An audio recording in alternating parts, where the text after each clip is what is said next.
সুস্বাগতম ইনক্রেডিবল থটসে আবার একটা নতুন বেকার ভিডিওর সাথে আজকে সাইকেল নিয়ে শুরু করেছি, কারণ আজকে আমাকে সাইকেল চালিয়ে যেতে হবে প্রায় আপ ডাউন 35 কিলোমিটার। আমি থাকি ব্যারাকপুর 56 নম্বর বাস স্ট্যান্ডে, আর আমাকে যেতে হবে আজকে ডানকুনিতে সাইকেল চালিয়ে। কারণ আমি একটা কাজ জয়েন করেছি, আর সেই কাজের এক্সপিরিয়েন্স প্রায় আমার 6 বছর ধরে। আগে আমি টিটাগড় স্টিলে করতাম, এখন ডানকুনিতে একটা ফ্যাক্টরিতে যাচ্ছি।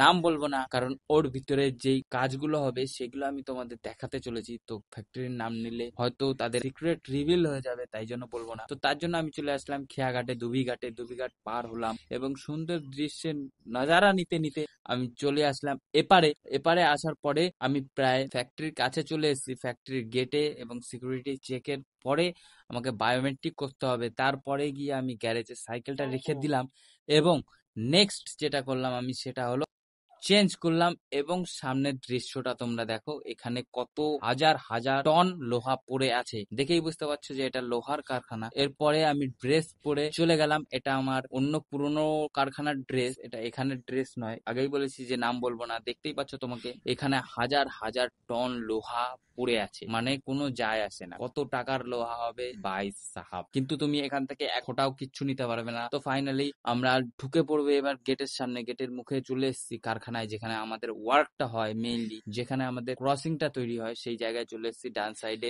রঙের ড্রাম রয়েছে এবং বা সাইডে যেটা কালো বালি হয়, কারখানার পোড়া বালি, সেই জিনিসগুলো রয়েছে। এবং ডান সাইডে ওই যে ফার্নিশও দেখা যাচ্ছে, যেখানে লোহাটা গলানো হয়, মেল্টিং হয় সেইখানে। আর এইখানে রয়েছে এটা, যেটা সেটা হচ্ছে ঢালাইয়ের পরে ক্রসিং, এটাও ক্রসিং গাইস।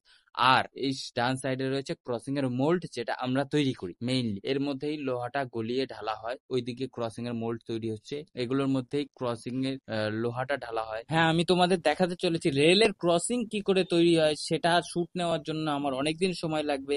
আজকের ভিডিওটা এই পর্যন্তই শেষ করব। কালকে আবার দেখা হবে নতুন একটা গল্প, নতুন একটা ভিডিওর সাথে। কিন্তু একদিনে এই কারখানার সম্পূর্ণ জিনিস দেখানো সম্ভব নয় বলেই আমি নেক্সট আরেকটা ভিডিও বানিয়ে দেবো তোমাদের জন্য। অবশ্যই সাথে থাকো। কালকে আবার দেখা হবে নতুন একটা গল্প, নতুন একটা ভিডিও এই কারখানার নিয়ে। চ্যানেলটিকে সাবস্ক্রাইব করবে।